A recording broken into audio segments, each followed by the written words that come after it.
Did your payslip look a little different this week? You're not imagining it.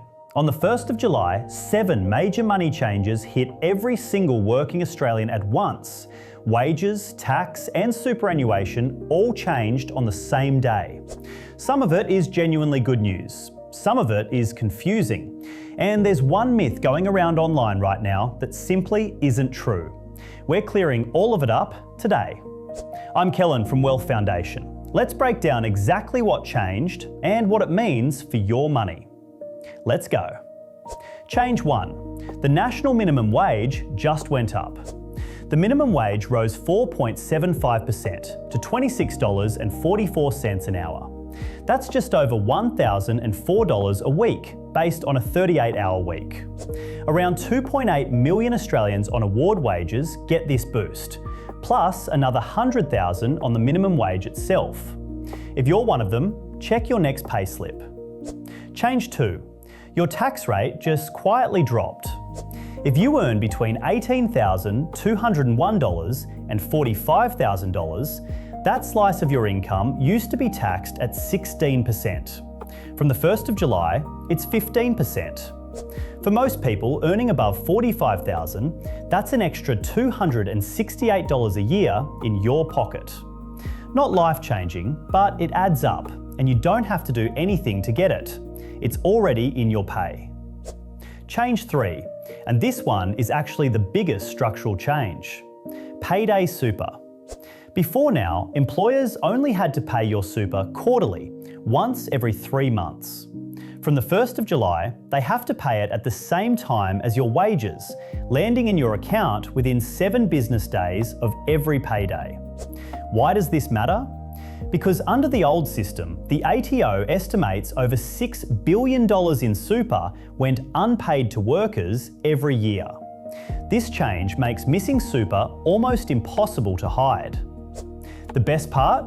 Your super starts compounding earlier in the year, instead of waiting months. Free money working harder sooner. Change 4. A brand new $1,000 instant tax deduction. But listen carefully to this next part.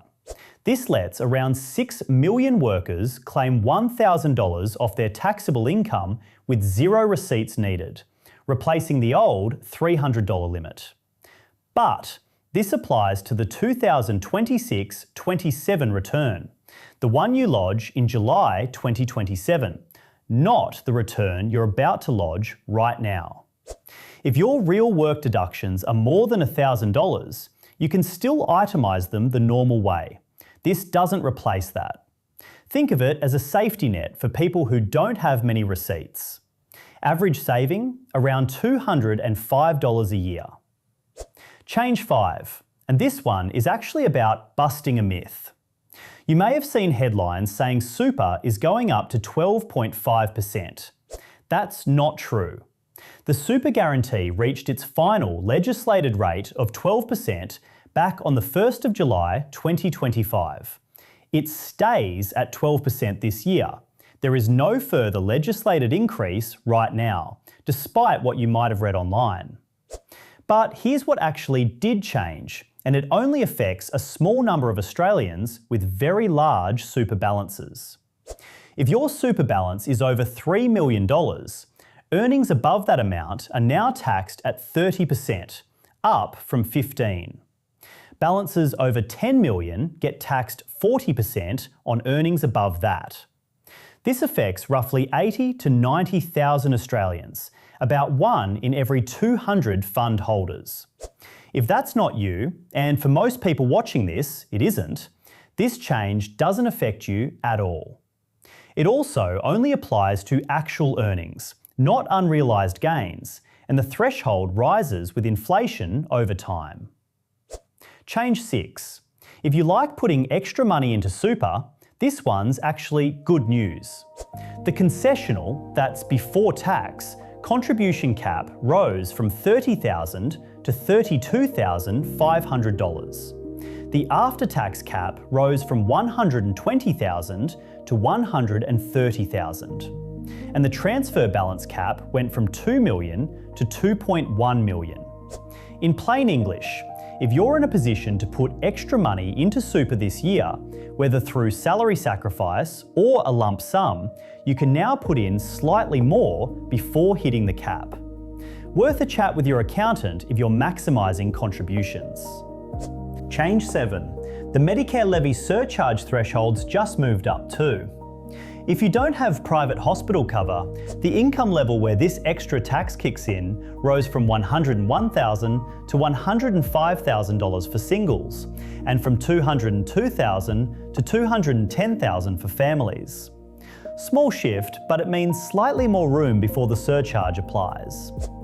3 quick bonus changes worth knowing. The fuel excise cut is dropping from 32 cents a litre to 16 cents before tapering off completely. The $20,000 instant asset write-off for small business is now permanent. And in New South Wales, South Australia and South East Queensland, households with a smart meter can now access 3 free hours of electricity a day under the new Solar Sharer offer. You don't even need solar panels to use it. Small things, but worth knowing if any of them apply to you. So what does all of this actually mean for you? Higher take-home pay from the wage rise and tax cut, super landing in your account faster and more reliably, and a few extra opportunities if you're in a position to contribute more. None of this requires you to do anything right now. These changes apply automatically. But it's worth checking your next payslip just to see it in action. If this helped clear things up, subscribe.